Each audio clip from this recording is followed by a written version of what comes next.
20 икони од непроценлива вредност украдени од македонските цркви скапуваат по депоа во Албанија, оти државата со години не ги барала назад.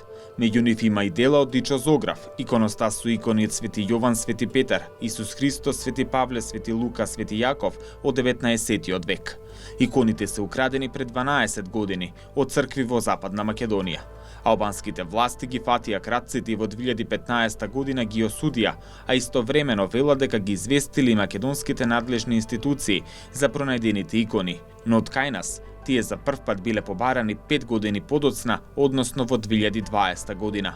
Нема образложение зошто толку се чекало, но дури сега кога официјално се бараат назад, постапката се влече 3-та година, а местата на украдените икони во дел од црквите зјаат празни.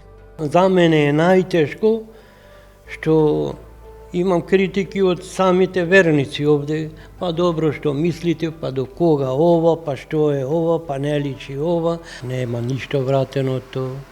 Некој да дошол да не обавести, туту че ги имаме или че ги земиме, никаква информација друга не добивме, него ове на телевизија што го слушнавме. Цело време ви стои вака празна? Да. Кршија за да влезат џамој, вратата ни искршија за да излегвет. Освен од Свети Никола, од кои други цркви се украдени? Украдени се во Свети Харангел, Михаил. Да, исто икони се земени, нешто што бие вредни под ова и одбрани.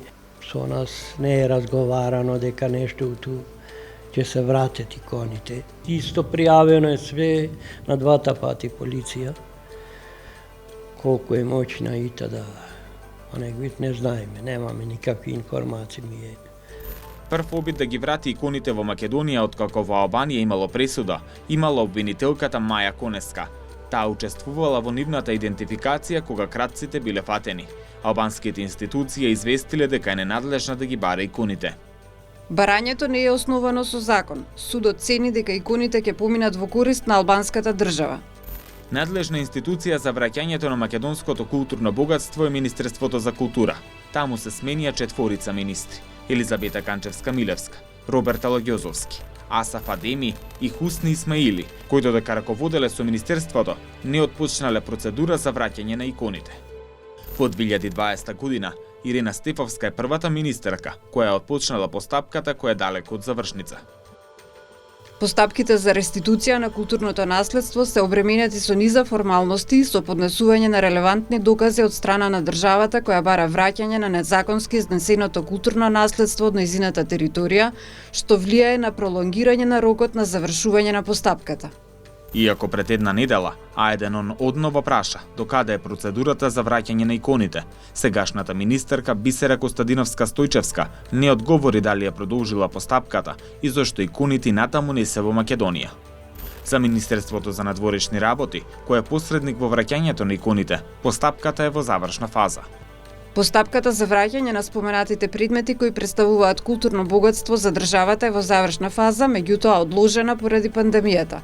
Постапката е започната во 2020 година, која првично беше иницирана и координирана од страна на Министерството за надворешни работи. Надеж дека иконите ќе се вратат по 12 години, нема ниту кај селаните во Радожда, од каде биле украдени најголем број икони. Нарачале и платиле нови, но и нив ги чекаат 3 години.